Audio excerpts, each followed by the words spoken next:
Welcome to the biggest event in rugby. It's the first annual 2CGD's International Rugby Awards. The stars are out in force as we celebrate the year that was for those who love odd-shaped balls. So enjoy the glitz, the glam, and a couple of beersies. And welcome your hosts, Mark from 2 Cents Rugby and that other guy. What's his name? Do you think the viewers can handle a bit of light? Bit of light? It's right next to my head. Should we move it? It doesn't matter. It is a little bit straight.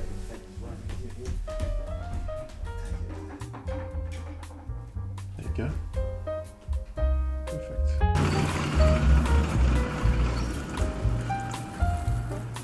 There's been some rugby stuff going on. There has been some rugby stuff, but it's also what an evening. We're dressed up. And we are dressed up. The glitz, the glamour. And it's formal out on the Tiaratu Peninsula. It's not black tie, but it's black jacket. It is black jacket.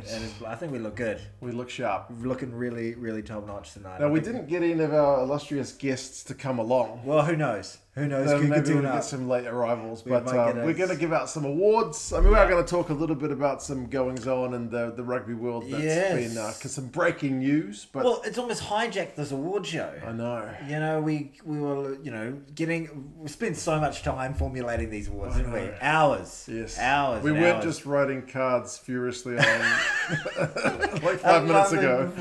We turn the camera on, no. But no, obviously it's Pivac. Pivac is peeved off Wayne the Pivac wrong people. Is gone, and Gats is back.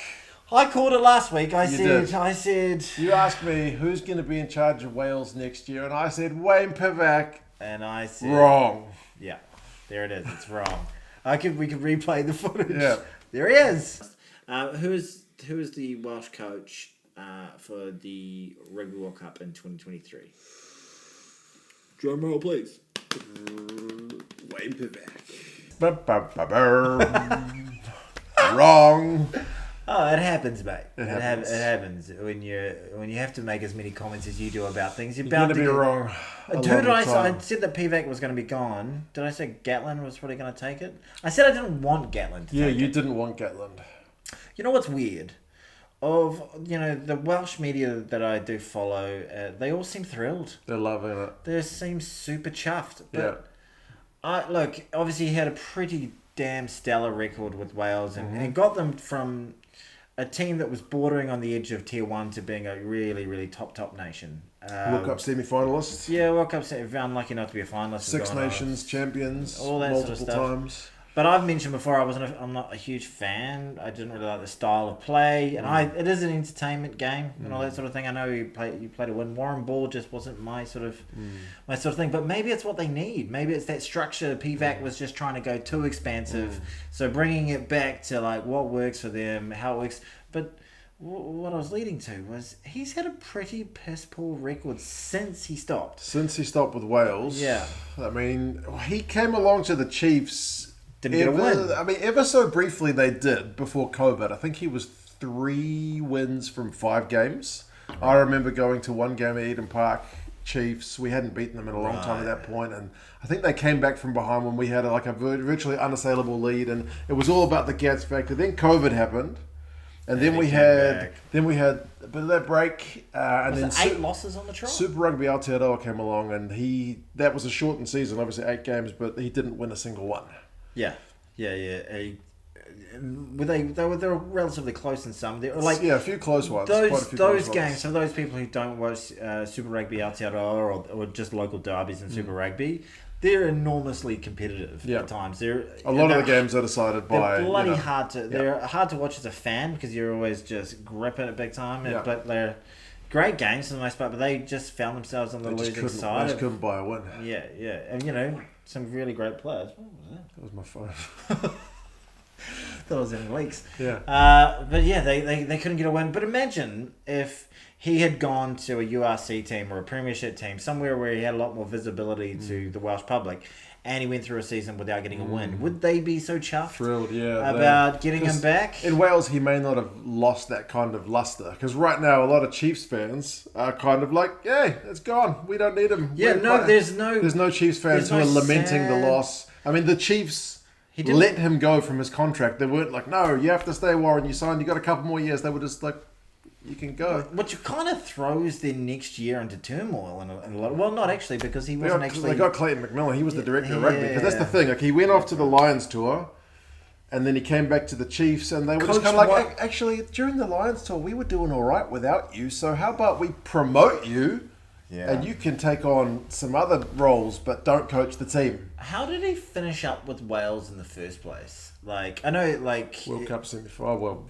But were they saying thank you very much for your service, but you're no longer needed, or was it a decision? Because I kind of thought it was a bit like Irish coach coaching for, he's a New Zealander coaching as assistant coach now. Joe Schmidt. Yeah, Joe Schmidt, that he wanted to go back to go home and all that. I think it's a wee while ago now, but I'm pretty sure he thought the speculation was if he comes back to New Zealand, if he coaches the Chiefs to kind of unbelievable success, then he might be lining up the All Blacks job.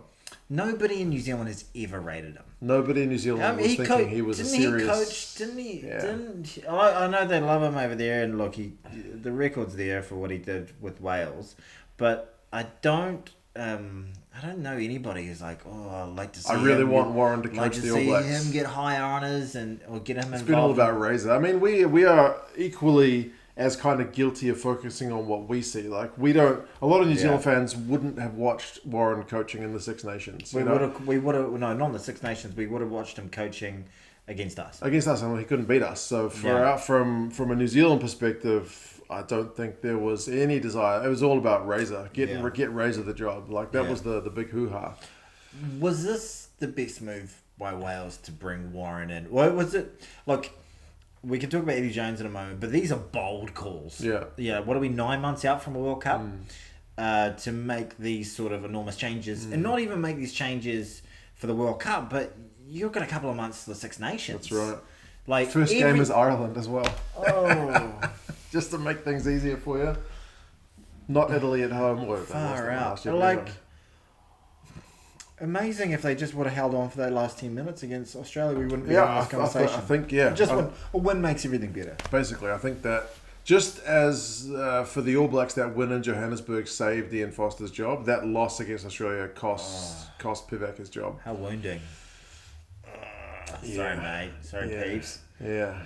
So I think Welsh fans are generally happy at this point because it's just like anybody was going to be preferable to Pivac, and then they know Gatland, and he's got a record of success with Wales, so he's a known quantity. And if anyone's going to be able to step in on that short notice and know the systems, he's going to know the right people, know the front of staff, know everybody. It's a pair of comfy old shoes. That's basically. Right. There's still going to be, I think, a decision to be made about who his assistants are going to be, but. Yeah, he's going to be the top dog. It's such a weird one because we talked about it just a little bit earlier. And Jenkins are gone. Maybe. Yeah, that's right. Maybe. But how the attitude between New Zealand and Wales, like the Welsh rugby and New Zealand rugby, is so different, and that Wales said, "You're the top guy. You're responsible. You're gone." Whereas the New Zealand Rugby Union were like, "We want to keep our guy, but we need to get him the help that he needs." So they ripped out all the assistants. Yeah. So they sacked. They still made some sackings, but they sacked the different people. Yeah.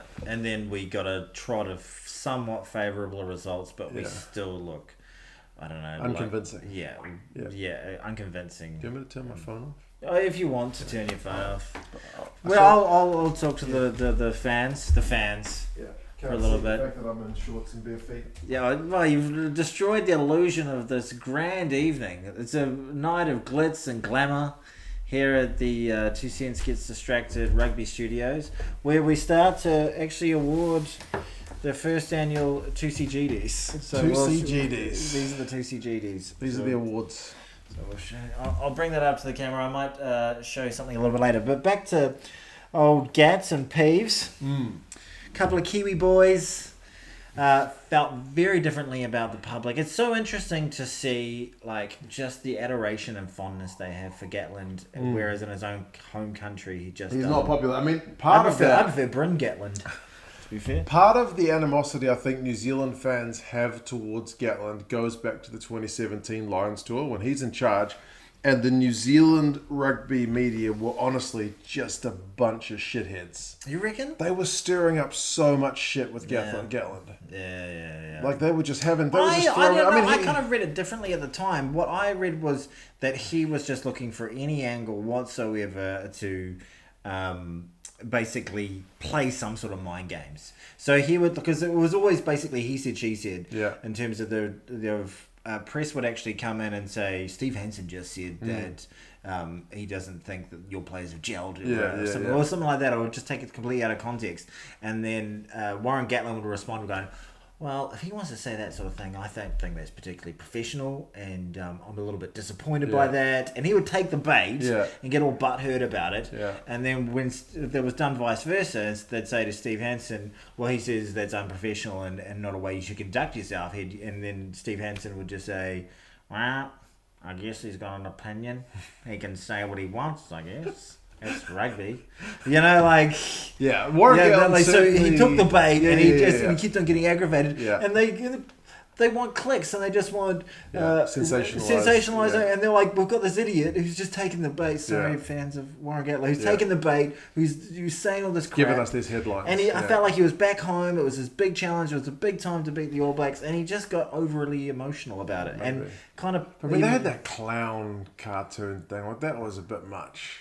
The front page of thing, they drew him as a clown. Then when he won, he came in with the red nose as if to be like, screw you guys. I think, New Zealand rugby media, I think, take it a bit I don't know. I remember, at that time, I was just so not looking at it from an impartial point of view. Right. I was just like, what do we need to do to beat these bastards? Right. So I was straight down. I was basically would have been one of those people watching the equivalent of the South African rugby magazine going, oh, that's a very good point. Right. But maybe with new eyes, new perspective, I would see things slightly differently. Yeah, no, I didn't enjoy the way the media. You were balls deep in it, were you at the time? No, it was pre 2 cents rugby. So, was it really? Yeah. So I had nothing. What was the dawn of 2 cents rugby? What was the first tournament? It was Super Rugby 2018. Nothing that startling. Really? Yeah. So you just came on and said, Super Rugby, Blues. Folks. I've got a depth chart. Is it going to be the Blues season? And it wasn't. Spoiler alert. Yeah, and you've been saying that ever since. It was the Crusaders season. And they would have had a absolute dog shit season in 2018, would they? Yeah, I don't think we did. I think we had Tana in charge, it wasn't a great year. Eddie Jones. Ooh, we don't know yet what's going to happen. We are probably a few hours away from. You from probably do, but all the headlines are saying it's basically a formality. A lot of news outlets are reporting that he's going to get the sack. Are they saying that just because that made me click on it? Maybe. Or are they saying that because it's a done deal? There's certainly been quite a few stories that I've read in the past. Maybe not quite as high profile as this one, but it's like, Dan Carter's going to play in the MLR in America. And then he's like, no, I'm not. Yeah, right. Okay. So, I've certainly But it seems to be so widespread. There's a lot of outlets. It's come from, I think, a couple of Aussie sources are the main ones who are kind of breaking the story. So, oh, really? Yeah. Well, he would have potentially, spoken to media back home. Maybe. It's a weird one as well, because I do feel like Pivac and Eddie Jones were in kind of different positions. Like, I can totally understand Pivac being shafted. His Wales were genuinely playing quite bad all year. Totally. And then they've had a couple of bright spots which maybe just papered over the cracks. And you thought, we'll keep them along. But I have a theory. Okay. So my theory is look, this guy has a 73% winning record, the best winning record of any England coach in history. Better than Clive Woodward took you to a Rugby World Cup spot, a World Cup final, a final that everyone thought you should have won, not in the game, but pre the game. Had won a fantastic series in Australia. Showed some great courage. Had just a pretty sad and apathetic type of autumn series, but for me it screams the players have turned again on him. That's what it kind of feels like for me. I know we talked about who likes to be shouted at their most, but for it to have 9 months out, for him to have the record that he's got. Sure, he's had a few bad test matches. They lost to Argentina. They lost. Drew with the All Blacks. Well, that comeback was. But most of that game was pretty shit. Yeah. And then the South African game was a bit of a... South Africa's a bloody fantastic team. Yeah. So I was genuinely caught off guard a little bit. But we talked about on the last podcast that the English looked like they were a team that wasn't playing for their coach anymore, a team that wasn't particularly happy. Like, we're drawing a lot, of conclusions out of watching people play rugby, but that's just what it felt like. Yeah. And this sort of decision to be made with this, lead-in time to these big tournaments, it's pretty radical. So if it seems to me that like senior players saying we don't want to play for them anymore. Maybe it's a weird one as well, because I remember in 2018, Six Nations, England didn't do well, and then I think they toured South Africa, and they lost the tour. They went 1 win, 2 losses. Yeah. So Eddie was under a heap of pressure again, 1 year out from a World Cup. Yeah. And then I think first game of the Six Nations in the World Cup year, they go to Ireland. Remember that 2018 Ireland side as the Joe Schmidt side? Yeah, they were all everybody conquering. was saying and that. they gave them a hiding. And it was like, whoa, England's come out of nowhere. So I'm a little bit surprised about the stories reporting Eddie Jones' demise, mainly because we know that he's got a knack of getting them to kind of peak at the World Cup And year. he's just one of those magic guys. Like, not... Obviously, there's the results on there, but you just never know what he's got in his back pocket. You never know what he's working to. And he's always got that long-term plan. He did it with Japan against South Africa. He did it the last World Cup. He got rid of New Zealand in that semi-final. Feels like a bit of a missed opportunity, but there has to be something more to this. Well, and look, if we're just talking absolute shite... Maybe he kept his job. He keeps his job. Maybe he's been extended to the 2027 Rugby World Cup. Yeah, but just on Pivac for Warren Gatland, what he's been 5-year contract or something crazy? I think it's initially to the next World Cup, and then there's the option for an extension. So much boring rugby to watch over freaking 4 years. I like Gatland. I find him it's just like pass, midfield crash. Like, I like Gatland. dear, I liked him when he played for Waikato in 1992. All right, I'm old school Gatland, and I really like Bryn Gatland. I'm a big fan of Bryn Gatland. I saw Bryn Gatland at St Luke's a while back. You've told me this, I'm wasn't it? I'm a lot taller than him. You told me the same thing. You told me the same thing. Did I tell you on camera? I don't know. Okay. I'm a lot taller than Bryn Gatland. I think he's a lot... Wait, am I taller than Bryn Gatland? Probably. He's a much better footballer than both of us combined. Yeah, exactly. And his probably pinky finger, but yeah. And you know what? You know how much of a better footballer he is? Definitely me, but also you. You're a lot taller than he is, but he would absolutely demolish you in a line out, I reckon. Yeah, any kind of physical activity. Running, tackling, passing, kicking, arm wrestling, push-ups, breathing. Yeah, anything. But to be fair... I went swimming the other day. I swam like 4 lengths and I was like, I'm done. Swimming's a different kind of fitness though. Yeah, but you know what you could do better than him? If there was like a I could jar reach stuff on on the top shelf, go to the supermarket, that little old lady... Not gonna ask Bryn to get the old what do they always ask me for? I've been asked like 3 times for the what's the stuff that's like rice? Quinoa? No quinoa. Couscous. Couscous. They always ask me for the I want to couscous. say quinoa, but it's not. It's not couscous. They always ask me for the couscous. I'm quite obliging. What is the pronunciation of quinoa? It's quinoa? Not. Is it quinoa? Quinoa. Quinoa. Anyway, you can tell us in the comments. Yeah. So yeah, possible coaching change for England, which is a little less expected for me. The Pivac one doesn't strike me as hugely surprising, even if I didn't call it.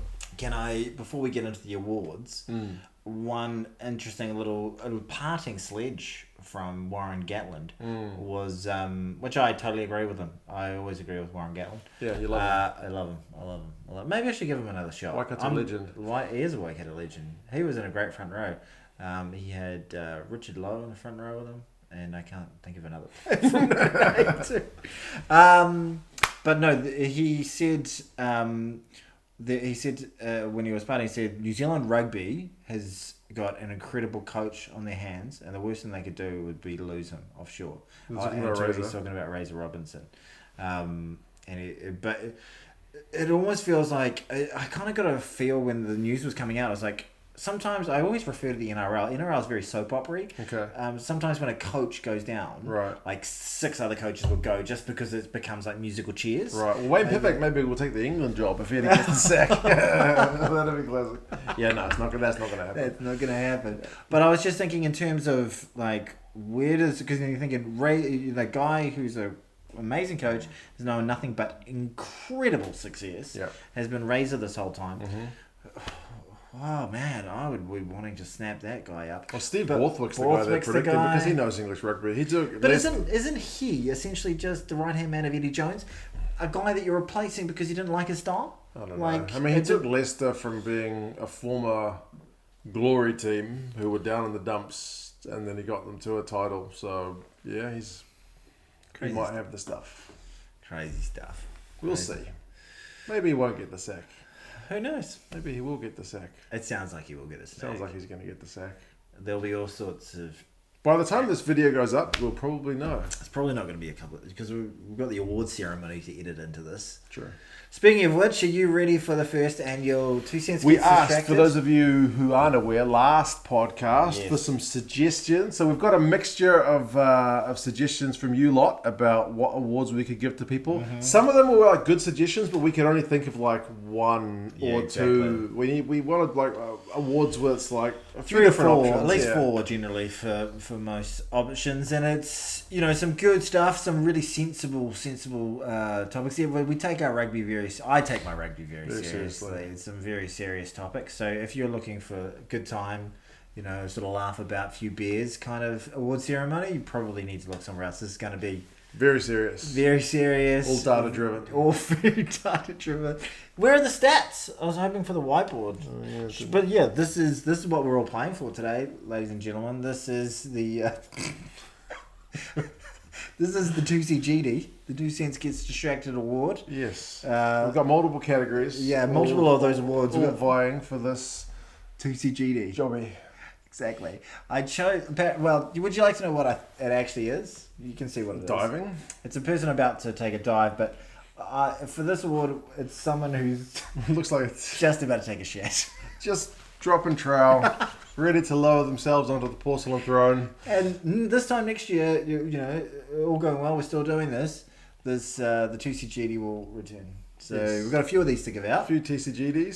So I get to the first category. Let's go first category. Fantastic. First category, ladies and gentlemen. First category tonight is the Richard Kahui Award for I'm not gay, but if I was going to be, hottest rugby players. This one we had a bit of fan. Yeah, we had a bit of fan engagement. From Right. my partner Lydia, she belongs to a friend sort of WhatsApp group. She put it out there, who is the hottest rugby player, and these are the finalists. So the finalists are Braden Ennor from New Zealand, Henry Slade from England, Roman Intermac from France, and England's Owen Farrell. I noticed they're all backs. All backs, there's no big men. It's a bit discriminatory. Yeah, exactly. I'm not very happy with that. I think One- we need Mark did say we need a forward. He didn't say we need a forward, he also said we need a black guy. Well, Roman Intermac's kind of mixed. Yeah, I guess race. so. But which I was upset that we didn't see Sia Khaleesi. Yeah, Sia Khaleesi's a big unit. Yeah. Well, it's meant to be a I sexy unit. suppose, but I mean, he's a chiseled man. Yeah, he is. He's got a nice looking wife too. Yeah, Yeah, but exactly. there's no forwards. We don't have. It's a bunch of white guys who kick goals. Jeez, give me a break. Come on, ladies. Come on, ladies. They were so straight in the middle. But hey, this is the Richard Kahui Award, named after the man who one of the sexiest rugby players of all time. I'm not gay, but And the 2CGD goes to who is it? Henry Slade. Whoa, from England. Henry Slade. A goal-kicking white guy. Here you go, Henry. With your well-groomed hair. Henry wasn't able to join us today, but receiving the award on his behalf is Mark Morgan from 2 Cents Rugby. Yeah. Well done, Henry. That's in the post for you, Henry. Okay, all right. So, the next category. Just use the card. I don't need the envelope for now. The biggest upset of 2022. Oh, that's Proper actually this was rugby one of my content. favorite categories. Proper rugby content. Okay, so in the Six Nations, it was Wales versus Italy. Unfortunately for Wales, I don't think was the last time we're going to hear them in this particular category. Not on the good side of it. Italy versus Australia, just very recently in the autumn series. New Zealand versus Argentina in the Rugby Championship.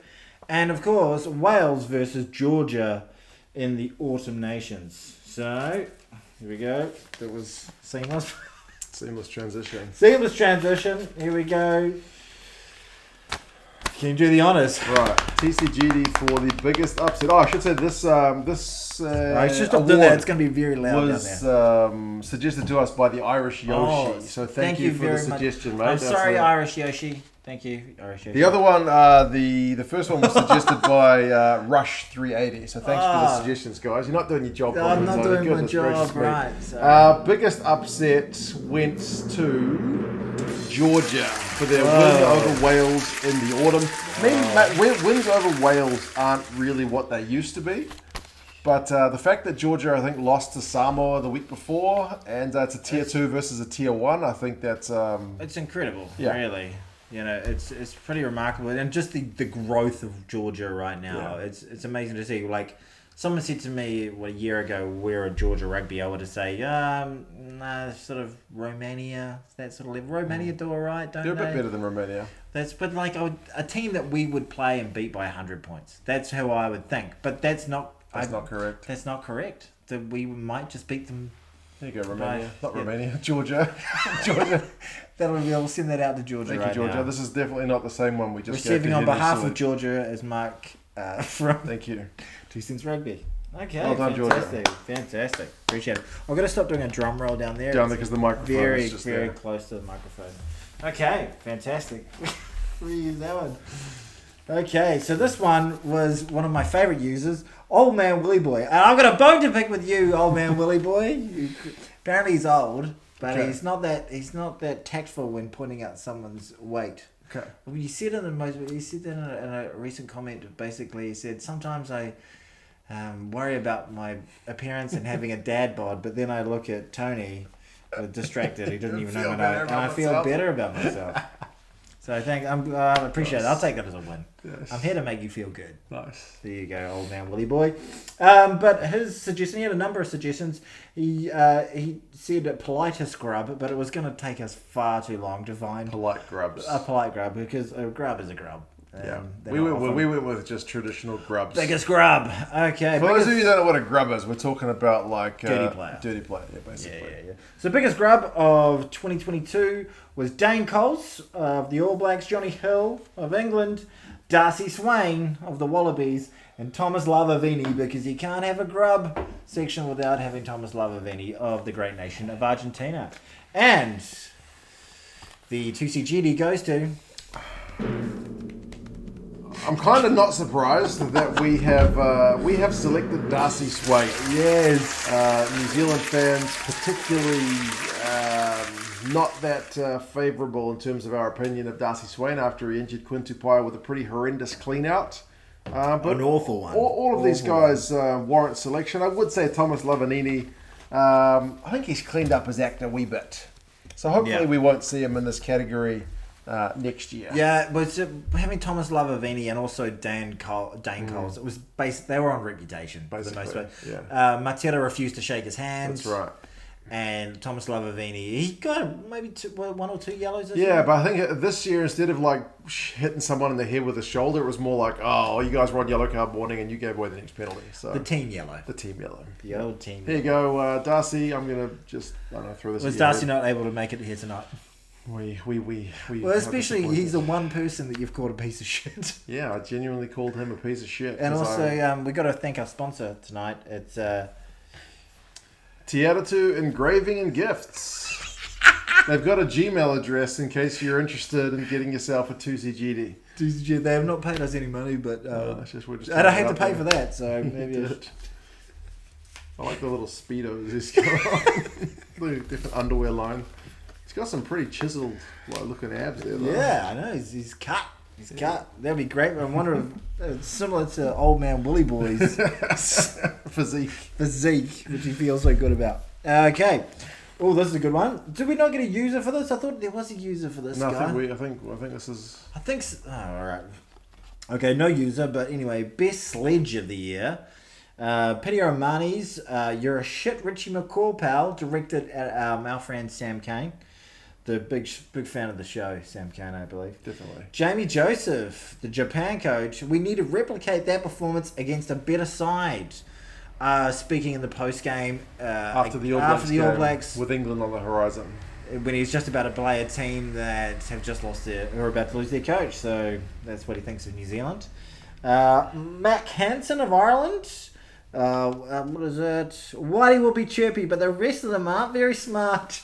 Can't sledge for shit. Talking about the other players of his potentially country. getting some stick from his Aussie mates when he plays Australia.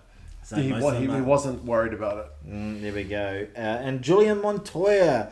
Do you want me to speak Afrikaans? And as he was speaking to our friend Duan van der Merwe playing Merwe against Scotland because he's not from Scotland originally. Naughty. All right, and the 2CG. I'll give you the 2CG. Okay.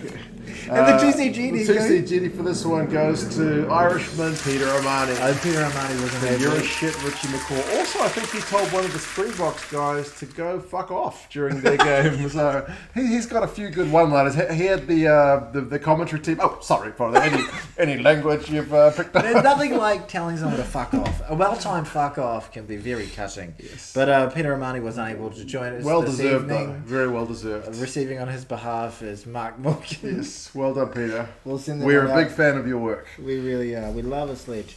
All right. So the Mile High Club from our user Terrace Hosthausen. Best in the air. So a person who likes to get down and dirty in the air. Okay. So catching balls. Catching balls. Whilst Gobbling your feet are not on the ground. Gobbling up the high balls, just like our man Sparkles McFabulous. So number one was, I don't think they number them, do they, when they do a proper one? Probably not. No. Okay, Freddie Stewart of England. Next up, we've got Hugo Keenan of Ireland. Then we've got to keep the South Africans happy with a couple of their boys. Curtly Arenter. And of course, one that you might not, wouldn't really suspect, but when you think about it, really deserves to be there. Eben Etzebeth, because a lot of the great work he does Premium goes in the line-out air. jumper. If I'm not mistaken, he had more line-out steals than anybody else this year. So Maybe he's my skinny to win this thing. very good in the air. All right, and the 2CGD goes to. 2CGD. Did you give it to you? For the Mile High Club. Goes to England's Freddie Stewart. Freddie He's been very good in the air all year. Maybe not in his last game, which kind of takes the shine off a little bit from this one. But I appreciate the fact that we didn't go with the old recency bias. Yes.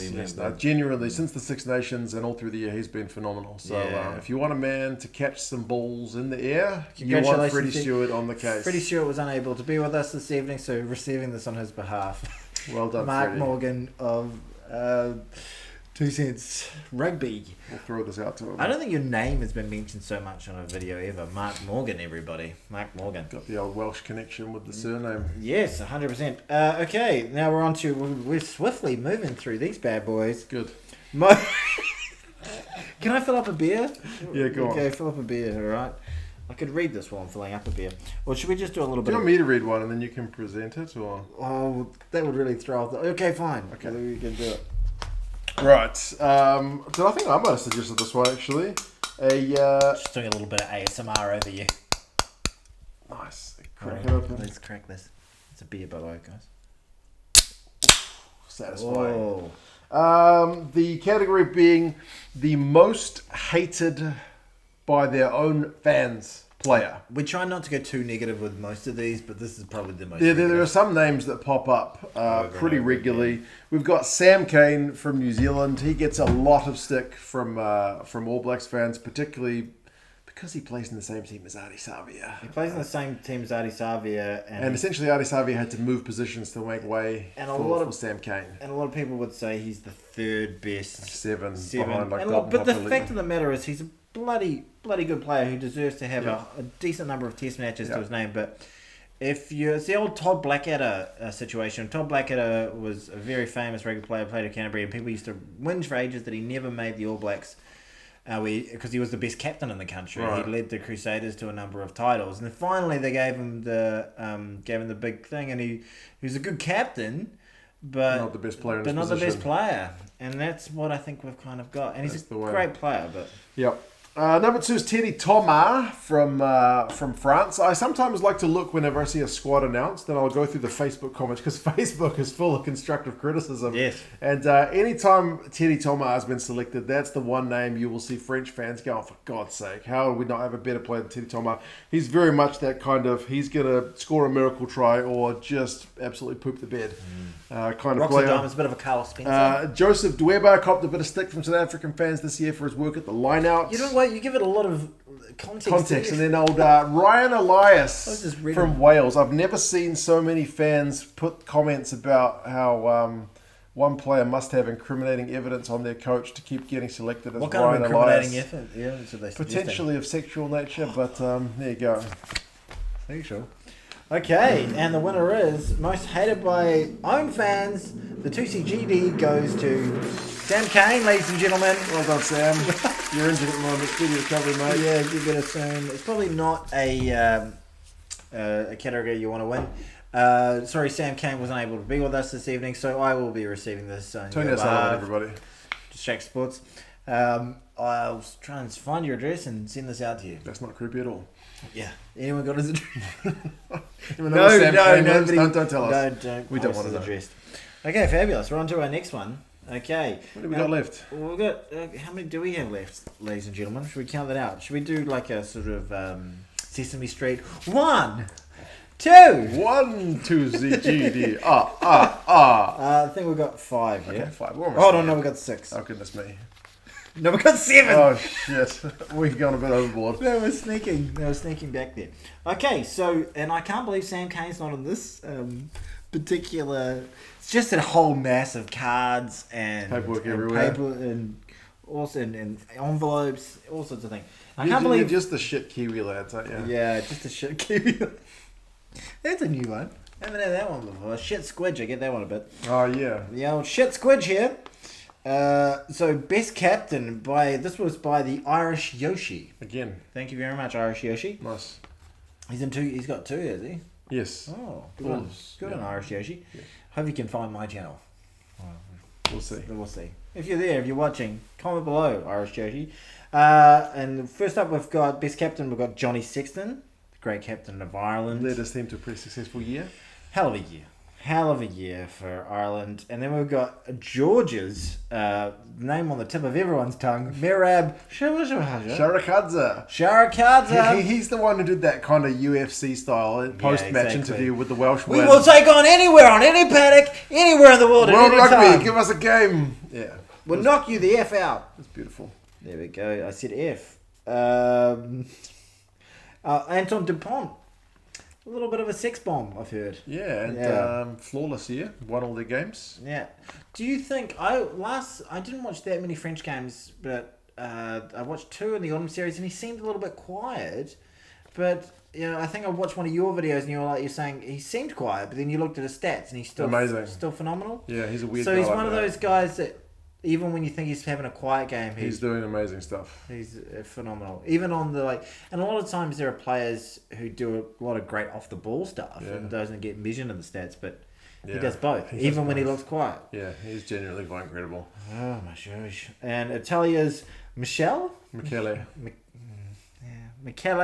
Lamaro.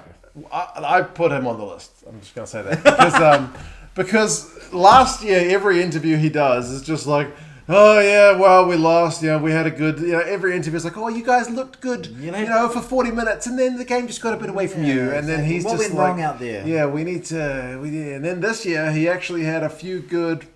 We put it together for 80 minutes. Yeah, exactly. We played for each other. We really played with a lot of passion. It felt great for him to see him have a bit of success. Okay, well, the 2CGD goes to... Oh, I gotta stop doing that. Why do I keep doing that?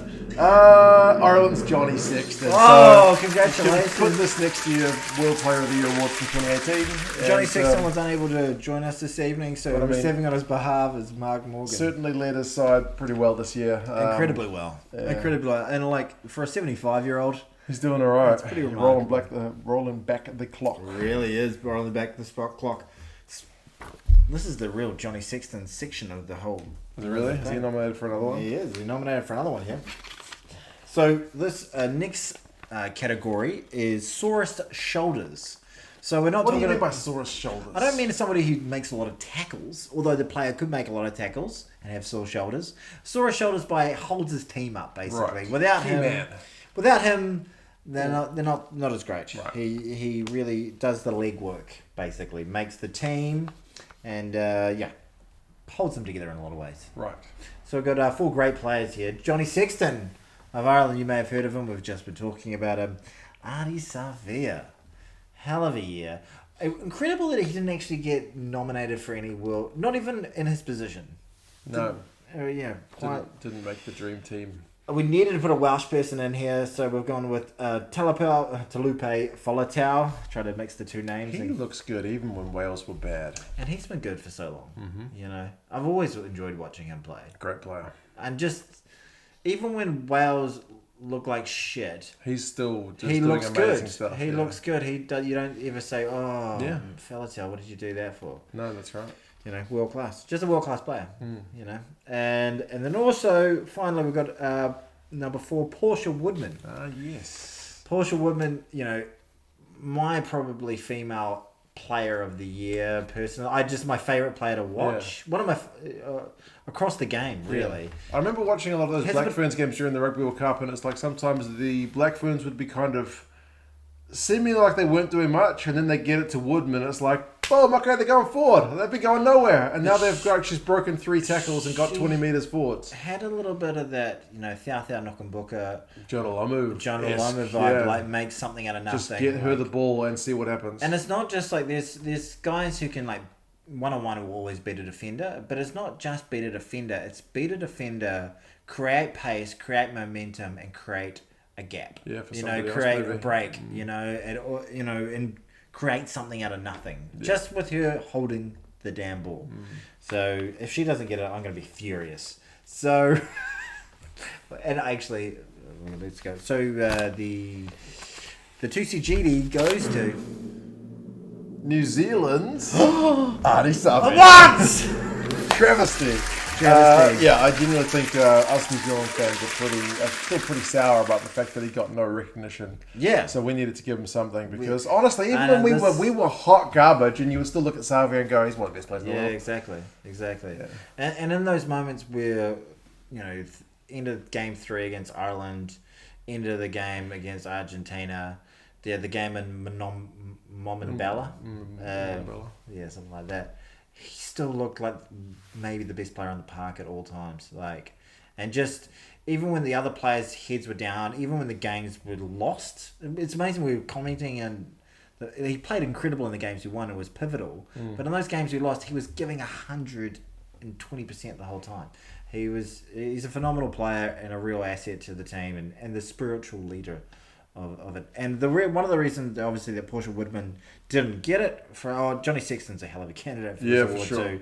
But Portia Woodman, we decided just because there were so many other great players across that. It wasn't just about her. It wasn't just about her. And the fact that she actually went off in the final, World Cup very final, early. and they still played bloody well. Yep. You know, but she is a hell of a player. That's true. Absolute hell of a player. I'll accept that Johnny award on Artie's So behalf. Artie Savea was not able to join us this evening. So Well done, Mark Artie. Morgan from 2 Cents Rugby will be Cheers, the award. Artie. We'll send that out to you. Right, one of your favourites coming up now. Ooh. One of your favourites. We're onto our last envelope. We're going to have to start reusing them. We wouldn't do that. No, we wouldn't do that. Okay.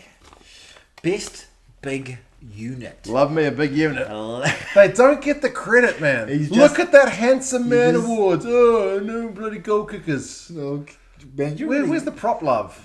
prop Show me, love? they never get nominated for World Player of the Year. How many props have been nominated Should for we World Player of the Year? It's 0. Should we rename the podcast Prop Love? Prop love. Prop Love. It's either going to be a gay website or a rugby podcast. How many teams with crap props have won a Rugby World Cup? Like, honestly. You look at the last Rugby World Cup. Where did South Africa get the main edge over England? Goodness Can you name gracious the me. props of all the Rugby World Cups? No, I can't. I know all the winning teams? No. You can't go to 87. 95? I can name one of them. Us? Lance Durant Yep. and some other big guy. Yep. Had like a square head. He was on the... Copas Visa. Yeah, that's the guy. Yeah. Prop Okay. love. Prop love. Prop Love. So this is a bit of time for Prop Love. Although, not all these players. they're all props. Well, okay. So I was Prop thinking, love. Number 1, Franz Machelba. The man who looks like he's just been like, is someone were like, they found a guy at the bar and they were like, do you want to put on a Springboks jersey and prop the scrum? And he just stood up and was like, yes. I feel an affinity for him because he's a large man. Not that I'm a large man, but he looks like he drinks all day. Yeah. And I've had recent comments about me being A large man who drinks all day. And by the way, this isn't all day. This is the end of the day. It's night time. It's night time. It's not the morning. We did one in the morning and we drank tea. I'd like to point that out. Yeah, when I had COVID. Oh yeah, Yeah. Forgot about that one. I didn't come here, so it didn't really Didn't really feel like it. It's just a chat on Zoom. Oh.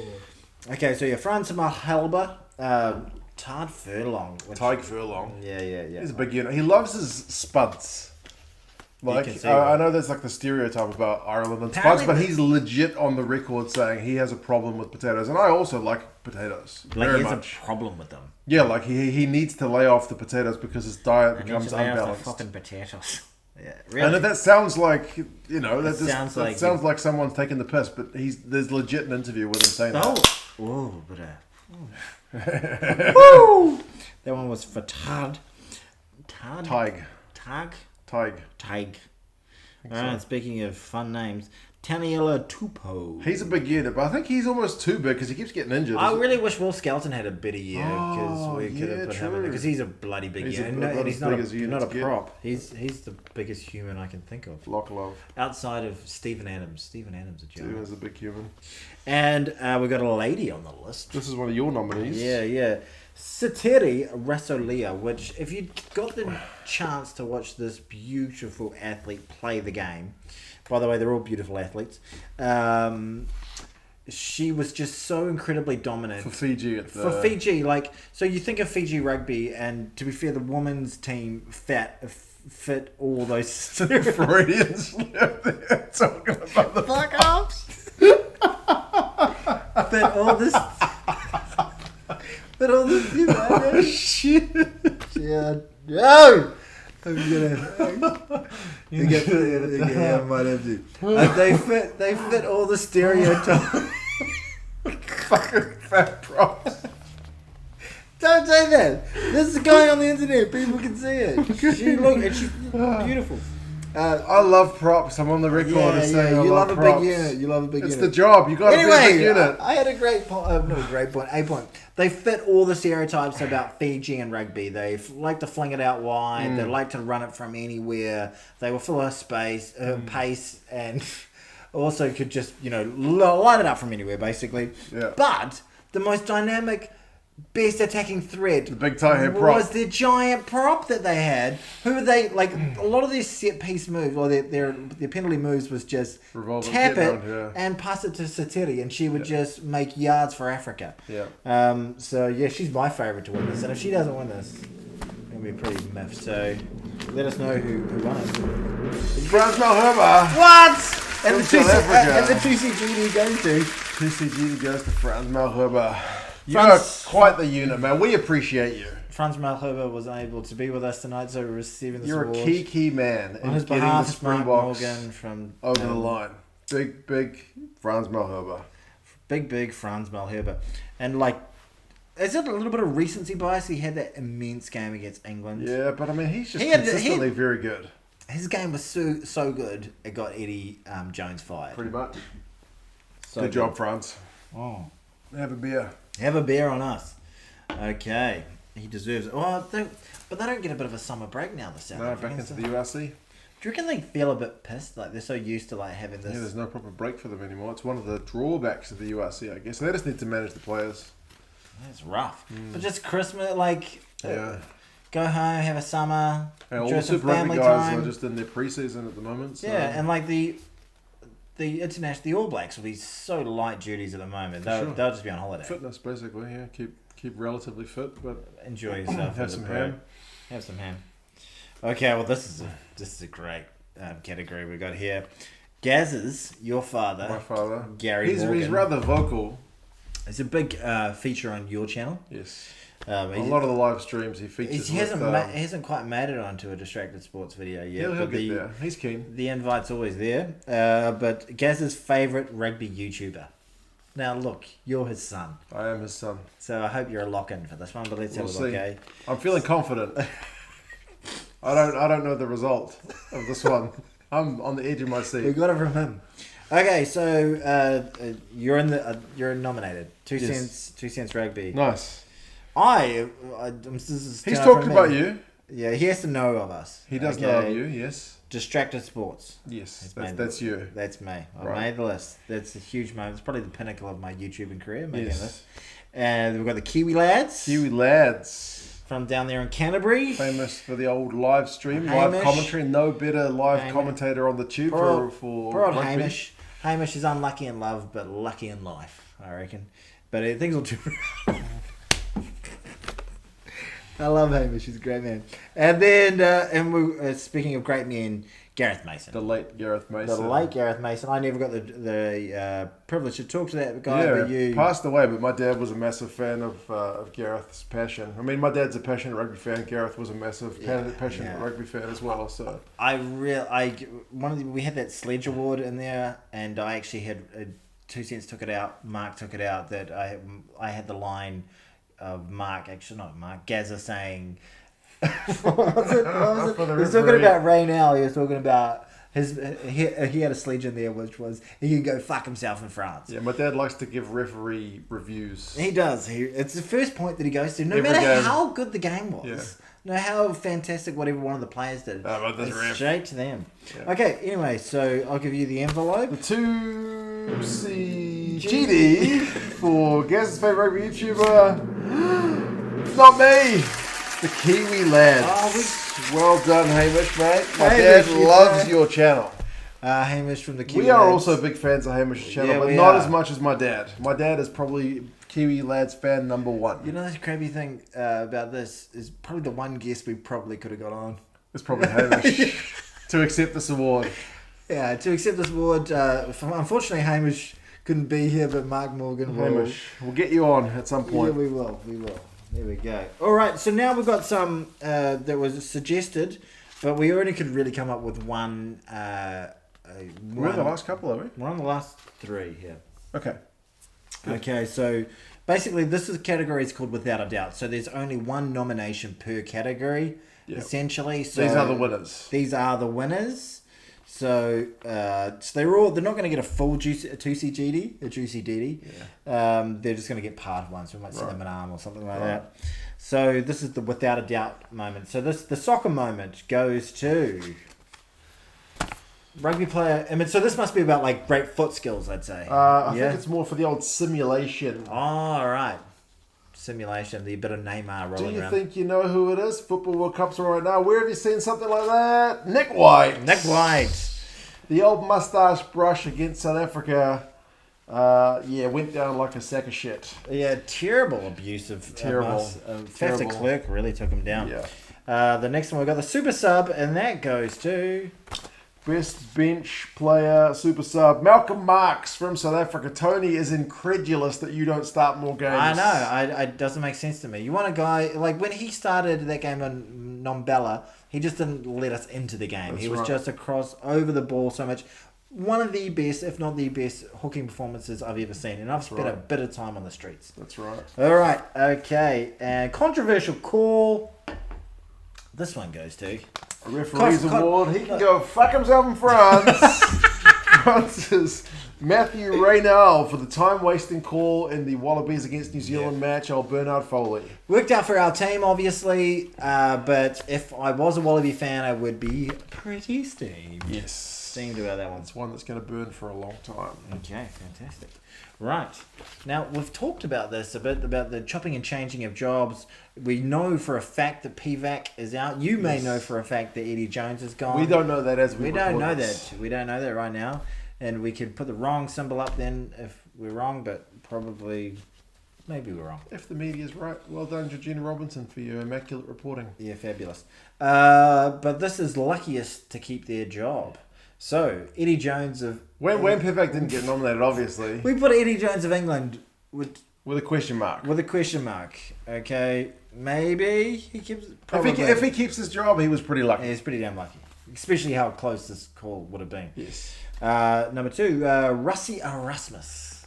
got himself into a little, not so much for results, but getting himself into hot water. Yeah. I think he's been, towing the line. He's been getting himself into a bit of hot water with Saru for his behaviour. I mean, I don't know what their official position is. Maybe they're actually quite happy with what he's doing, but I think they've been kind of setting up the signals that they're not really happy with the attention he's been drawing. I feel like most South Africans are pretty happy with it. Yeah. They kind of see him as like the people's champion, don't they? Yeah, exactly. But the officials have to they have to kind of toe the line. So, yeah. Well, I can't believe this guy's on here. Ian Foster from the All Blacks. Yes. Was he lucky to keep his job? He came so damn close. close. As close as you can get. That game at Ellis Park where we were just had come off, two pretty bad losses to Ireland, that loss in Nombella, and then, Ellis Park is one of the greatest challenges Rugby you can have in fortress. rugby.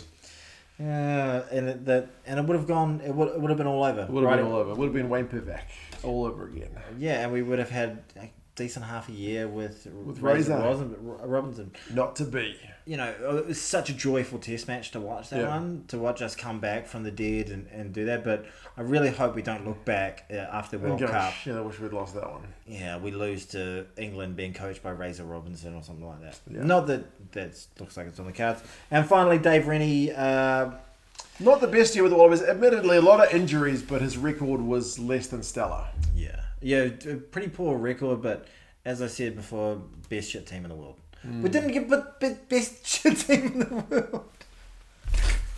We didn't do Best shit team in the world goes to Australia. The Wallabies. Well done, Australia. The Wallabies aren't here to accept that award, so Mark Morgan will receive it on their behalf. Well done, Australia. But anyway, luckiest to keep their job. And the 2CGD goes to Ian Foster from the All Blacks. We sacked all the assistants, but he managed to keep his job. He did, and to be honest, they haven't been overly convincing. They were so determined to keep him. It's such a weird one. Old it's boys like, club. hey, your team that you're in charge of kind of sucks. What we're going to do is sack all your staff, but keep you on. Let's go through his performances. Such a weird thing. To keep him on. Okay, he lost to Argentina just after he'd been announced they were going to keep him on. That was a really great feeling for everybody. Came out the next week, they pumped the RGs. Yep. I think the RGs maybe partied too hard or whatever happened. Just one of those sort of the dead... Happened the first time they beat us ever in Australia. Dead cat the next bounces week, type thing. And then, the performances from there... A very, very underwhelming performance in Japan where the frailties are shown. Yeah. Like I've said it before, we just look so delicate. Like we can fold under We can have a 20-point lead. It's like, we could throw this away. But the thing was, like, under Steve Hansen, under Graham Henry, it was like, how are we going to win this? Yeah, exactly. We're down, but we're going to how come are we back. going to lose this? What do you feel like when you're watching change. as a New Zealand fan now? Yep, very different place to be. And then throwing, and like... I know they sugarcoated it, going, "What a great Test match," all that sort of thing. The England capitulation, what a capitulation! That was so bloody lucky. Yep. And unfortunate, I think, in the long run. Yep. I could very much be wrong. No one's gonna have me up about it, are they? No, surely not. Anyway, we're going to finish on a high note. Woo! After that low note. Yes. Sorry, I had a little bit of whinge there. So we're going to go with... We've got a user for this one. Nice. Fan suggested. Not a drug user, a YouTube user. YouTube person. I don't know if he has any videos, but if he does, go subscribe to Radu Ogerezianu Jika. Would you say that name any differently? Spot on. And what he suggested was nicest gesture.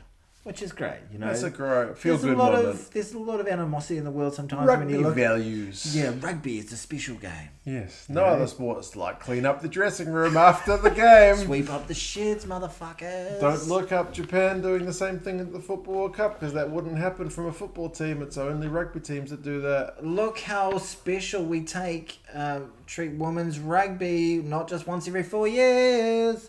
No, but they did a good job. With the Rugby World Cup. First time ever. Yeah. YouTube following on that needs to pick up a little bit. Yes. One thing that we've talked about, that we both tried to make women's videos about the Women's Rugby World Cup because it was a bloody good World Cup at the end of the day. and there were the stands they had good attendance, good media coverage. Some people gave the attendance crap, but because there was like, there's empty seats at a semi-final or whatever. 3-game. I remember, me and my stats. He's a stats man, people. The stats from the most recent World Cup, I think on the opening day when they sold out Eden Park, was pretty much like the same as the previous World Cup, like the entire tournament. Right. Like it blew the last World Cup out of the water. Like percentage increase was just phenomenal. Yeah. So I mean, the idea that every game at a Women's World Cup needs to sell out because it's a World Cup and it's the same as the men's. Well, it's not the same as the men's. It's still a game in its progression. It's still in early days. Yeah, 100%. And one of the things, but the growth is amazing. So we should be celebrated rather than going, it didn't get as many as the men's. And if you didn't get a chance to watch the English team play over the last 3 or 4 years, they've been so good. They've really just given us. They were just like a Ferrari during the Michael Schumacher years. They've opened Pandora's box to show us what professional rugby players, professional women's rugby actually looks like, and it's really fun. Yeah. It is such a fun game to watch. It's different. Less kicking, more running, more attacking threats. They can like a lot of balls. Like it's a different kind of game, but really, really bloody good. And that final was one of the best rugby games I've ever seen. I feel like almost we've got these things about the nicest moment of the year was that Rugby World Cup. Maybe in totality. Yeah. But anyway, we've got some specific moments for nicest gesture. Alan Alatoa and Eben Etzebeth's nice little beersy after the win. They had a bit of a scuffle during the game. Crazy Ebenized. Alan Alatoa went and took him a beer and they had a wee yarn after the game. And it wasn't staged. There wasn't a camera crew deliberately following the social media guy wasn't right there saying you should go. It wasn't scripted at all. Yeah, I don't think it was scripted, but I think it was contrived. Yeah, totally. Okay, anyway, so that's in there. Savia and Aaron Smith for sticking by Fozzie on social media. When all the heat was on Ian Foster, the players actually came out and stuck their necks out and defended the coach. Because if Fozzie gets sacked the next week, as a player, you've stuck up for him. You're basically saying to the new coach, I don't really want you here. Yeah, exactly. So you're kind of sticking your neck out. I know people were saying there's no risk for the players, but if the players wanted to go fully no risk, you just keep your mouth shut. And that's one of the things that makes me feel a little bit more confident about the England Eddie Jones situation. Right. I don't know if I'm wrong, like last week I pointed out the fact that I said that no South African fans said that the Eben Etzebeth try was offside. And plenty of them were like, yes, we did. So I'm often wrong. But like in this case, I haven't seen any England players say, hold on, that's our coach. We love Eddie Jones. True. Like I haven't seen that outpouring at all. So that makes me feel more like... respect. And he's got this history with players as well, like people pissing people off. Yeah, he plays mind games with them. Anyway, that would the people who didn't feel like they had mind games played with them was Savea and Aaron Smith, but they tweeted out, "This is my coach" and all that sort of stuff. Yeah. When it was right at the crunch, they were interviewing Fozzie after those games, going, "Are you going to be coaching Argentina in a fortnight?" And he was like, "I don't know." Number 3 was Rua Tapoki presenting the Irish rugby jerseys, their match jerseys, before they played for the Māori All Black. Before they played the Māori All Blacks, he was a Māori All Black, but very famously also played for Munster in Ireland, and has also famously said that Irish people and Māoris are pretty much the same. Wow! So that's as an Irish person and a New Zealander, I feel okay about that. The feels is real. The feels are real. And number 4, Dottie Ware's pre-game ceremony before the Scotland-New Zealand game. The late great Dottie Ware. Right before he passed away. Yeah, they kind of wheeled him out because he was in a pretty bad state by that point. Yeah, 10 days or so. Yeah. Not long at all before, things came to a close. Yeah. All right, so the nicest gesture / moments in 2022 goes to... We have gone with the Dottie Ware pre-game Scotland-New Zealand one. Yeah, that one. When you see all the clips of him, playing in his prime and whatnot, and funny stuff, guy. Yeah, funny guy, and the stuff that he did to, one of my favorite moments is him. Like, there's him and they're having a Lions meeting, and they're saying in the newspapers they said a Lions player Dottie Ware was caught out at 1 a.m. breaking curfew, and they read it out at the Lions in the actual meeting, and they say, "Dottie, you got anything to say about that?" And he goes, "Mistaken identity." And then they go, well, they say it's exactly you, it's Dottie Ware, and they're like, and he's like, "My father's on tour." haven't seen that. Yeah, it's very, very funny. Nice. But I was also my whole ongoing joke about so can't be here. So and so's family can't be here to receive this award. Right. Champion of a man. Yeah, absolutely. Did a lot for the game and for what was it, motor neuron disease, right? Absolutely. So, Wrote some great books as well. Raised a lot of money. My name is Dottie. Yeah. I think which is an interesting name. I don't think I've ever heard of another Dottie out there. Not many. Rest in love, my man. Rest in love. Look, what an award ceremony. That's a lot of awards, actually. Yeah, we did it. If you made it far this far through, I can't even think. You deserve it. You deserve one of these. We'll see. What are they called? What are they called? They're called the 2CGDs. This is a 2CGD. Yeah. 2CGD. So well done, folks. This is probably our last podcast for a wee while. Yeah, for a little while. End of the season. First basically. season over. Yes. The rugby's still going to go on because obviously the URC's still going, the Premiership's still going, but we've really got our eyes on kind of Six Nations. Yeah. Start of the year, which is some Six horrendous Nations wake-up calls, and Super Rugby will be getting underway. I think it's going to be an experience for me because I, to be honest, have not watched a lot of Six Nations. Like, think of what caught the odd, like, really crucial game that's actually going to decide it. But for the most part, it's definitely in New Zealand. Six Nations is not appointed yet. I used to watch whatever game was on at the not horrendous hour. If it was on, if I was having breakfast, I'd flick the TV on. Six Nations is on, and I would just watch it. I wasn't like I'm going to religiously watch every game. You know, your wife or someone would be like, "You got to mow the lawns." You're like, "Yeah, okay, I'll turn it off." But no, once I started following it properly in 2019, it's pretty intense. Yeah, I do like the fact that it's less predictable than like the Rugby Championship, and especially because you only play each team once. Yeah, right. You only get that one crack at you them, so you got to make it count. More teams in the Rugby Championship. Bring Japan and Georgia. I think the fact that you've got to play, because the All Blacks are obviously the team that often win it. You got to play the All Blacks twice. Yeah. Not that many teams get back. I mean, Ireland did this year, but not many teams get back-to-back wins over the All Blacks, which means the All Blacks tend to win the competition. Whereas if you only had to beat the All Blacks once and then like beat Australia, Japan, Fiji, or something, then I feel like it'd be a little bit more of a mixture in terms of who wins it. So next year, let's play it out just quickly. So we've got the Six Nations. That'll lead. I'm balls deep in Super Rugby. Yep.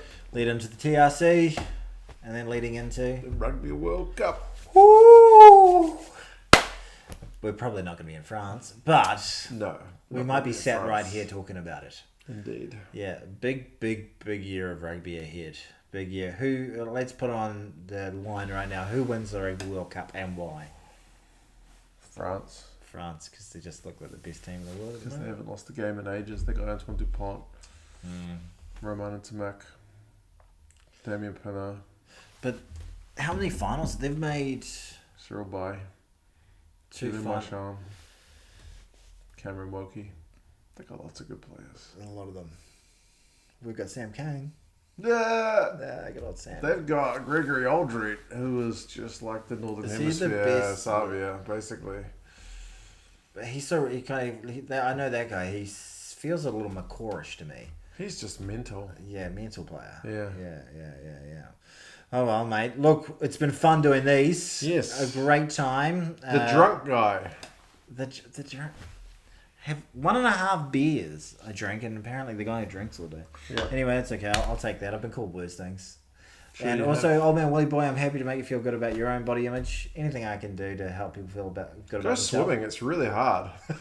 Honestly, there was little old ladies doing like lap after lap, and I'm swimming fitness is different. Yeah, that's really hard. I hadn't gone swimming for many years. You look like you got limbs. I do have limbs. I got big old limbs, big mitts to push water, but it should be like Phelps in there. It should be, but I don't know. Hopeless. I can walk for hours. I can walk like a champ. But go check out his walking channel. I got a walking channel. I literally walk with a camera. Hey, are you that guy? Yeah. It's called Walk NZ. I go through. NZ. I also have a rugby channel a rugby channel. It's a sports channel. Yeah. I need to make some other sports content, but nobody watches anything else other than rugby. To be fair, once people started watching, I built it up with other stuff, and then when people kind of caught on, it was rugby, and I was like, Now you're stuck to rugby. No, I'm going to make some other stuff. Sure you are. I'm going to make a video this month. Hold me to that. Okay.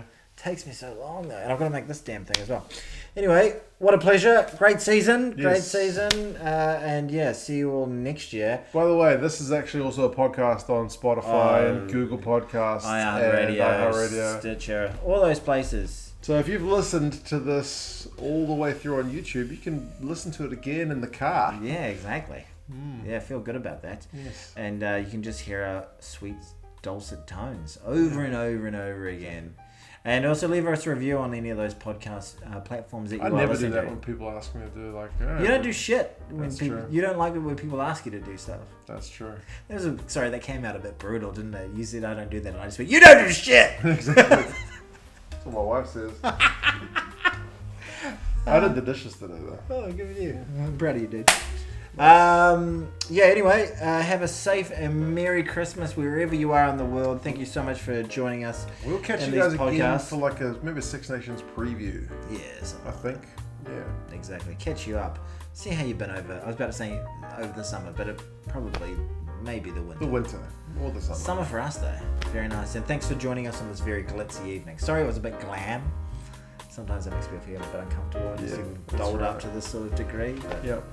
Anyway, hooroo everybody. Take care, folks. Ka kite anō, haere rā.